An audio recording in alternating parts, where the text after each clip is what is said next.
Bonjour à tous, dans cette vidéo nous allons voir comment déterminer le nombre dérivé en un extrémum.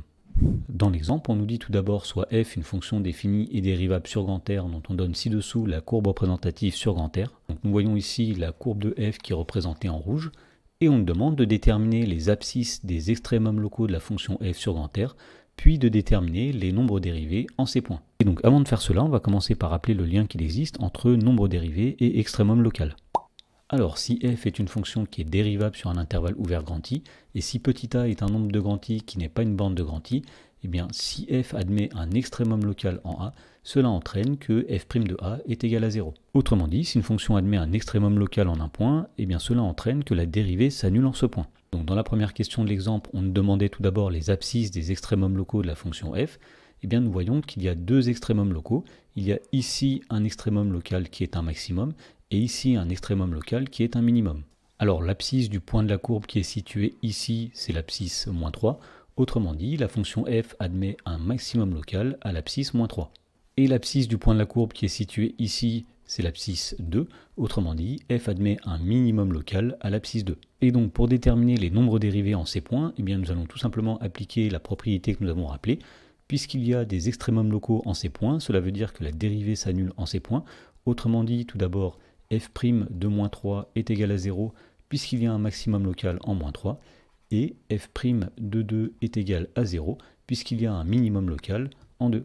Alors graphiquement cela se voit bien puisque nous voyons que la tangente à l'abscisse moins 3 est horizontale et on sait que le nombre dérivé f' de moins 3 eh bien, c'est le coefficient directeur de cette tangente et puisque cette tangente est horizontale, eh bien, son coefficient directeur est bien égal à 0. Et c'est la même chose pour f' de 2 qui vaut 0 puisque nous voyons ici que la tangente en 2 est horizontale. Dans la question numéro 2, on nous dit soit f, la fonction définie sur grand R par f de x est égale à 2x carré plus 4x moins 1. Et dans la question A, on demande de montrer que la forme canonique de f, c'est f de x est égal à 2 facteurs de x plus 1 au carré moins 3, et d'en déduire le tableau de variation de f sur grand R. Alors pour montrer que 2 facteurs de x plus 1 au carré moins 3 est la forme canonique de f, eh bien nous allons tout simplement développer cette expression et voir qu'on retombe à la fin sur 2x carré plus 4x moins 1. Et donc pour développer cette expression, nous allons appliquer une identité remarquable. Autrement dit, cette expression, c'est 2 facteurs de, donc ici, x au carré, plus le double produit 2 fois x fois 1, plus 1 au carré, et le tout,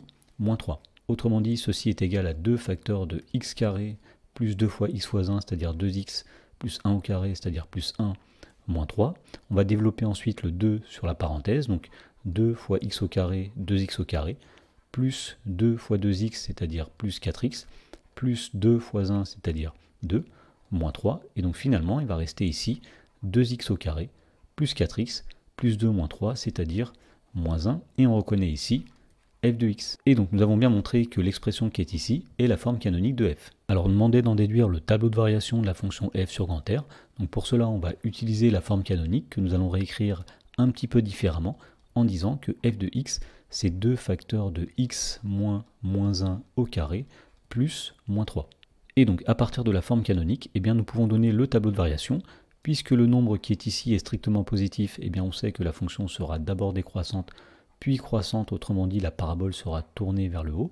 Nous savons que le nombre qui est ici eh bien, sera la valeur où il y a un changement de variation, et le nombre qui est ici sera le minimum. Dans la question B, on nous dit, sans faire de calcul, que vaut f' de moins 1. Alors on remarque qu'en moins 1, il y a un minimum local, et même un minimum global. Alors on avait vu que lorsqu'une fonction admet un extrémum local en un point, la dérivée s'annule en ce point. Donc on en déduit que f' de moins 1 est égal à 0, parce qu'il y a un minimum local en moins 1.